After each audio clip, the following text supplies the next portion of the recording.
Good evening and welcome to 13 minutes of nonstop news. I'm Diane Larson. Lee Conklin is off tonight. Fewer lanes, tighter spaces make navigating around the city difficult. Add an accident to the mix and it's nearly impossible. 13 ABC's Amy Montgomery says police are stepping up enforcement and urging drivers to take some steps too. Amy. Well, Diane, pack your patience. In construction zones like the ones we have all over the city of Toledo, it's inevitable that traffic is going to be slower. Yes, it's frustrating, and yes, it's stressful. But when you rush, police say that you put yourself, other drivers, and construction crews at risk. It's a pain. It's everywhere. It's everywhere. It doesn't really matter where you're headed. Chances are you'll hit construction. It's torture. I mean, it's getting to the point where you do have to avoid it a lot. It was just, cars bumper to bumper as far as the eye could see. And I called my colleague and told her I'm not moving. Thursday, Ramsey says it took her an hour to get from Perrysburg to Toledo. It's stressful, especially en route to a meeting. But lately, the bigger issue has been crashes in work zones. The Ohio State Highway Patrol says there's been an increase. With 475, 75, the major corridor of Toledo, people still want to drive as if there's no construction going on. Sometimes that causes chaos. This accident on southbound 75 in Perrysburg closed both directions of the highway for 2 hours. Then here on 475, drivers had to use the shoulder after this multi-vehicle accident, and that's why troopers are stepping up patrols. We are focusing and putting people in the construction zones and enforcing all traffic laws that are out there. Sergeant Foltz's advice is common sense. Follow the speed limit, put down the cell phone, and be patient.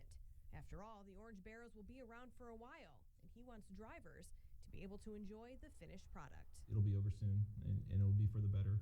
But until then, everyone still has to obey the traffic laws.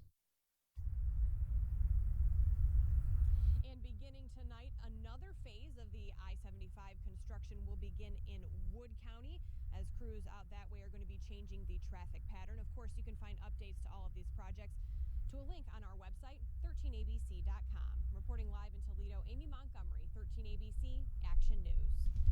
All new tonight at 11, TARTA will vote on a proposed rate hike in 1 week. It's considering upping bus fare from $1 to $1.25. TARTA's GM tells 13ABC the board will vote on the increase next Thursday morning. The city of Toledo says it plans to pull its inmates from the Correction Center of Northwest Ohio. The city told CCNO about the plan at a special meeting yesterday. The move means Toledo would end its agreement with the prison in 2018. This all stems from a debate between the city and Lucas County. Last October, the late Mayor D. Michael Collins moved for Toledo police to charge criminals under state statutes rather than city codes. That means the city no longer has to pay to hold prisoners at the Lucas County Jail. County Commissioner Pete Gerken tells 13ABC the county needs a new jail. What's the likelihood of getting a new jail within the next 3 years? Oh, we're going to get a new jail within the 3 years. I've set a timeline. The county is getting proposals from architects and engineers in the next 2 months. We're going to decide who they are. We want to be in construction by next year. We will have a new jail by 2019. The CCNO board also approved a plan to have Toledo pay for its inmates no matter how they're charged. Gerken says the move will cost Toledo $5.7 million a year, and the city will have to pay costs dating back to October. A special needs student left on the bus tonight. His mother says she's furious with Toledo Public Schools. Ashley Lorenz has 2 sons with autism. Yesterday, she says her 3rd grader fell asleep on the ride home. Mom says she called transportation and the bus driver dropped her son off. But she tells 13ABC this isn't the first time her son hasn't been home on time. It's really scary. Like, you're responsible for our children and you're not doing what you're supposed to be doing to keep them safe. Well, he's gotten left at the school 3 times this year. Twice my mother picked him up. Neither time she was ID'd. 13ABC took the issue to TPS leaders. The district tells us that it is aware of the concerns and it will continue to work with her son to make sure that he gets home safely. Turning now to weather, just a glorious day out there today, but changes are in the works. 13 minutes of nonstop news continues now with Chief Meteorologist Jay Berschbach. Jay. And springtime always is a time of change and a volatile period, if you will. But for tonight, still nothing going on. Live Doppler 13,000 HD showing a clean sweep. Temperatures still mild. We're in the low to mid 60s up here in Toledo, Findlay, and Lima between 70 and 72. So it will be quiet tonight. No chance of any rainfall through sunrise tomorrow. Big storms possible Friday and Saturday, and that brings in a cool down for Sunday. We go from this warm, muggy weather to some very cool weather to round out the weekend. Now, as far as the threat for these storms or what we're expecting, a marginal risk for severe weather, a scale from 0 to 5, it's only a 1. So a minimal chance there, but this again comes in tomorrow afternoon and again for Saturday afternoon. We'll update what those threats are, have the timing, the latest information on Predictor in a few moments. Stay tuned. Happening right now, more evacuations are underway in Texas and Oklahoma. Forecasters say the flood-battered states will see more rain tonight. Floodwaters have cut off roads to some neighborhoods, and the National Weather Service says the rivers will continue to rise. And tonight we're hearing the inspiring survival and rescue stories from flood-ravaged Houston. This is Glenda Reynolds. She nearly drowned in her flooded car, but 4 people rushed in, risking their lives to save her. Reynolds got to thank one of the men in person. You saw when I went into the water and you were up. I wouldn't be here if you hadn't pulled me out. So you see somebody in need and you don't think about any consequences. You just jump in and do what you need to do. Thank heavens for him. Reynolds' granddaughter sent a note to her rescuer thanking him for being a hero.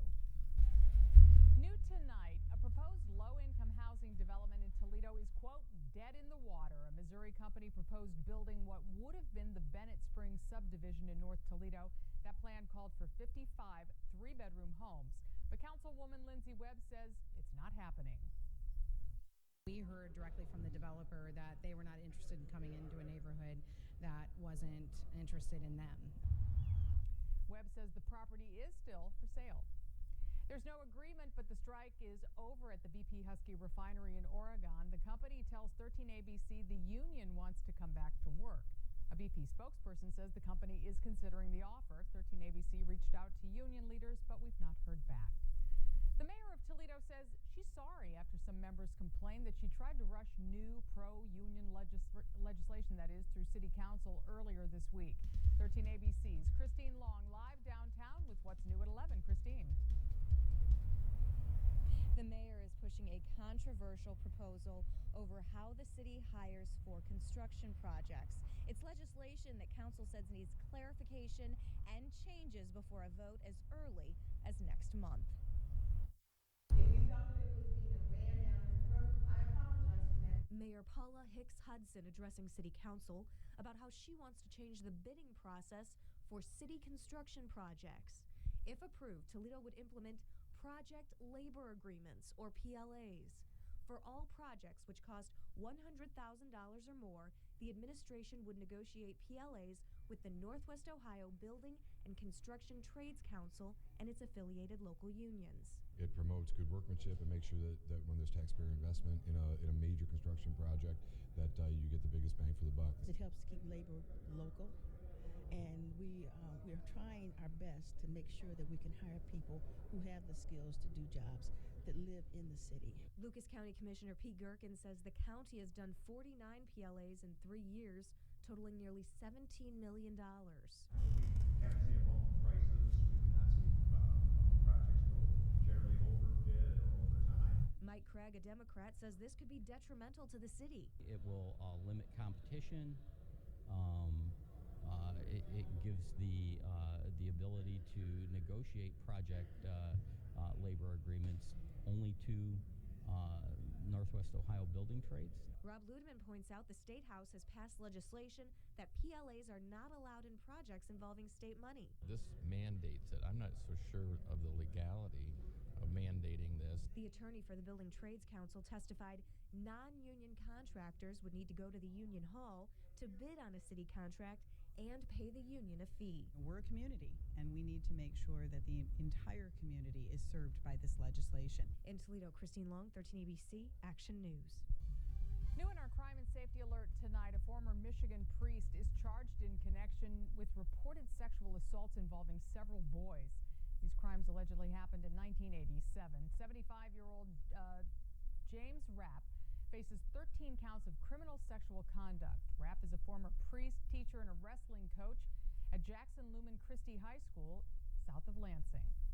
Family, friends, and community members are praying for a safe return for a missing mother. 29-year-old Tina Williamson disappeared last month. Family members say that she was last seen near Chestnut and Huron in Toledo.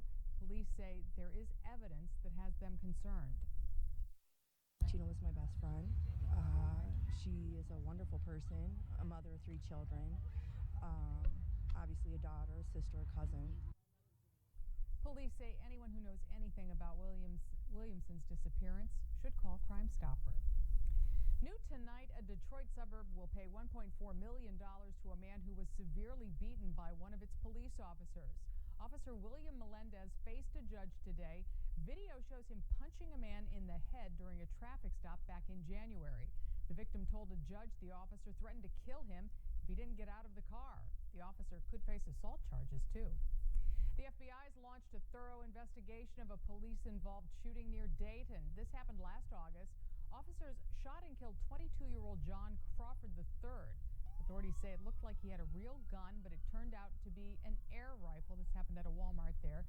The new head of the Bureau's Cincinnati division says agents are reviewing the case with a fine-tooth comb. New in the Auto Beat tonight, a new vehicle is about to hit the streets in Northwest Ohio.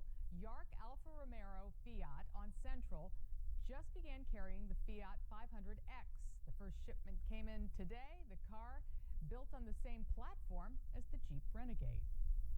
Celebrating a classic with a twist. Tonight marked the 3rd annual Jam City event. People packed the Secor Ballroom to taste peanut butter and jelly dishes from local restaurants. The money raised from the event supports Food for Thought. The nonprofit helps provide meals to local families. And the Toledo Walleye are giving back, saying thank you to each and every fan. The Walleye held a meet and greet tonight, fresh off a Game 7 loss last night. The Fish invited fans to the Huntington Center in appreciation of all of their support this season. New at 11, here's a look ahead at one of the stories in tomorrow's editions of The Blade. Stuck on the tarmac, why not order a pizza? That's what happened in Knoxville, Tennessee.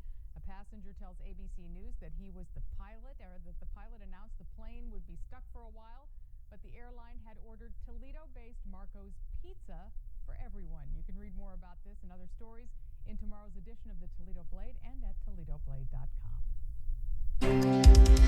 Devastated. Very bad. 13 minutes after 11, still much more ahead. The shootout caught on camera while police say struck this wild scene in Chicago.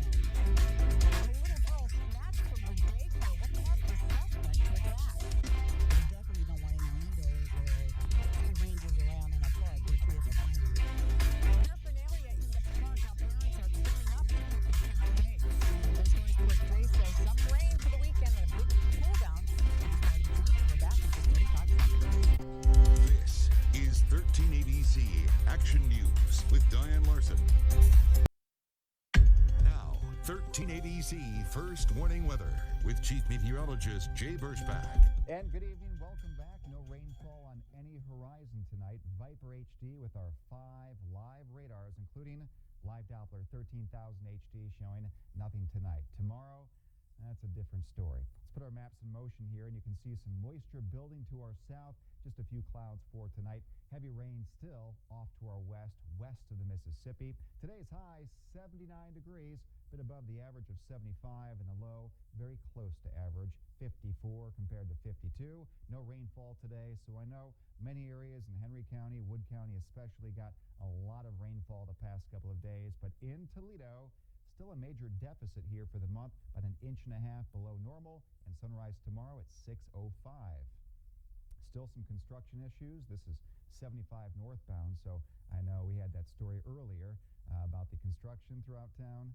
It's still going on at this hour, so just pack the patience, as they say. East winds are at 8 miles per hour. That kept things cooler near Lake Erie today. Not so much the case tomorrow. The wind will swing around to the south and bring more humidity back to the area. Temperatures in the 60s in the north, 70s down south. Looks like 4 spots still at or above 70. Findlay, Upper Sandusky, Lima, and Ottawa 70 or better.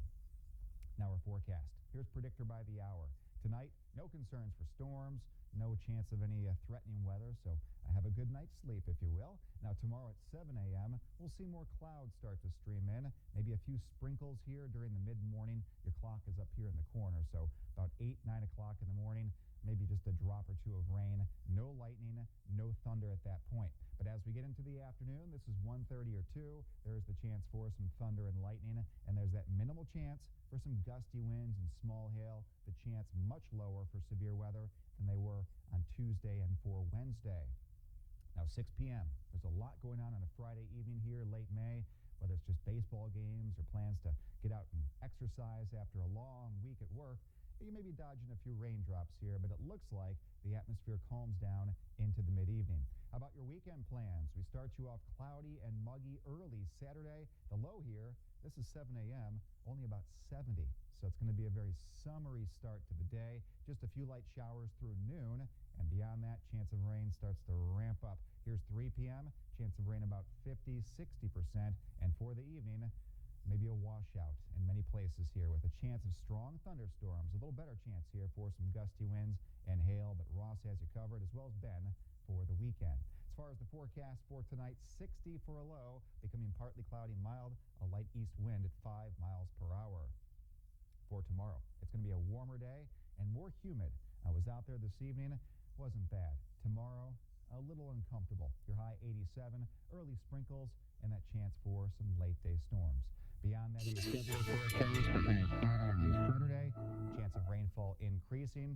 Sunday, chance of a shower early, then we're dry with a high of 60 and looking nice next week. Monday, Tuesday, Wednesday, getting warmer each day. Now, speaking of this evening, I was out and about, was talking here at a commencement ceremony. This is for the Maritime Academy of Toledo. St. James, the Armory Church on Nebraska was the venue. So good talk there. Gave the students some words of encouragement, congratulations, and off they went. Big chapter in their lives, and met some great fans out there as well. So good group. Maybe a budding meteorologist among them. There were some weather lovers there, maritime, sailing, being on a boat or a ship deals with weather a lot. So, but a lot of good kids and a bright future ahead for sure. Jay, thanks. Okay. It is something that has to be Police now found dead what's left for the officer who left him inside his SUV. During arrest, police going for his deputy's life when it ran toward a burning car. We have those stories for first here on tonight's winning lottery numbers from your official lottery station, WTBC.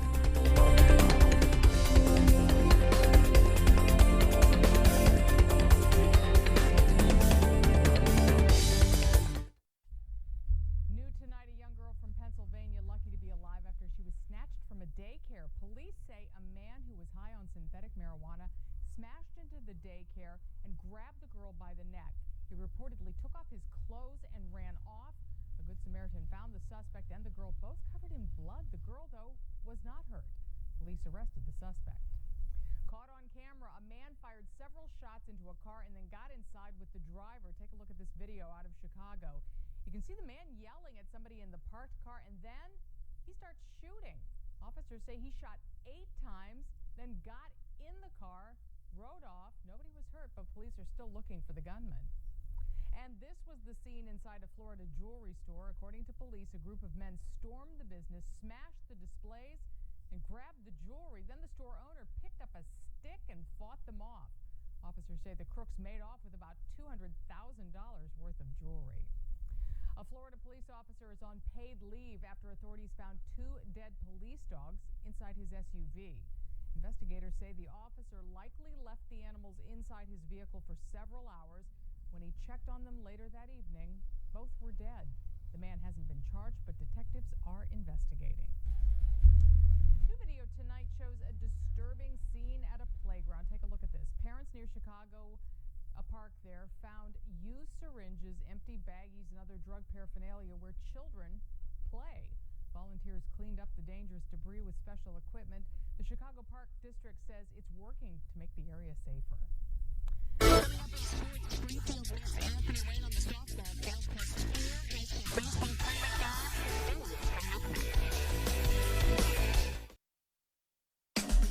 Team ABC Action Sports teaming up with BCSN. Now, here's Dave Holmes. Busy day on the high school diamond. St. Francis 2 games away from a trip to Columbus. Knights facing Mansfield-Madison in the regional semifinals. 7th inning, tied at 1. John Williams, a base hit. Nick Lankert is trying to hustle home from second. Throw comes home, and he is safe. St. Francis leads 2-1. They go on to win 4-1. Next up, regional finals against St. Ignatius. Playoff baseball is always going to be a close game, especially when you're playing a great team like them. So we just wanted to execute what we needed to execute and be able to squeeze across a few runs when we needed them. Division II, Defiance against Lima Bath. Bulldogs trying to avenge a regular season loss. They get on the board in the 4th inning. Bryce Borton to shallow right. Ty Castillo scores. It's 1-0. Then Garrett Sierra puts another on the board. Hit past the third baseman. That's plenty of offense for the ace, Shea Smitty. He does the rest. Defiance wins 3-1. And being senior-based, we just have that edge most of the time because our seniors just don't want to leave on such a bad note, and we just have that will to win. Division IV regional, Hicksville against Macomb. Great game, scoreless in the 10th.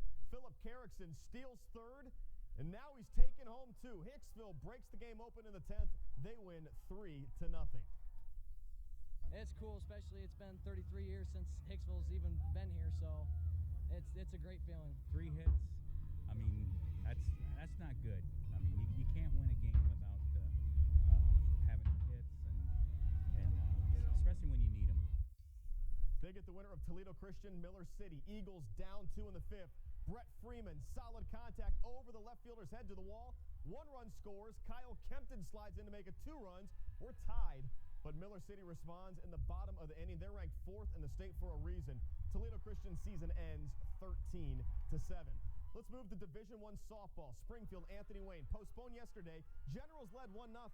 Here come the Devils. Lexi Buck brings in 2 runs. Springfield takes the lead, and then Brianna Espino goes deep. Blue Devils win 10-1. They'll face Westlake this weekend for the regional title. To come back like that and score 10 runs, just from going from 1-0 game to scoring 10 runs and almost mercying them was a huge comeback, and it was a great win. Division III, Archbold against Fairview. 4th inning, tied at 1. Emmy Peterson comes through for the Blue Streaks. Deep to center. Run scores. Archbold leads by 1. Jump ahead to the 5th. Madison Kohler rips one up the middle. Cassie Wise touches home. Blue Streaks win 4-1. They'll play Bloom Carroll next. It's awesome because they've never really been able to get past that one district final game. So to be able to come and get past that and now be going to regional finals, it's incredible.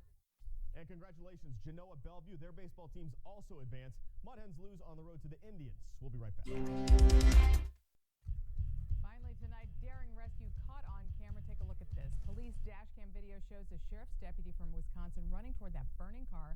Authorities say the man inside crashed, couldn't get out. Deputy reached in, grabbed the man by his belt, and then pulled him to safety. Thank goodness for him. 13 minutes of nonstop news returns to reality on the clock.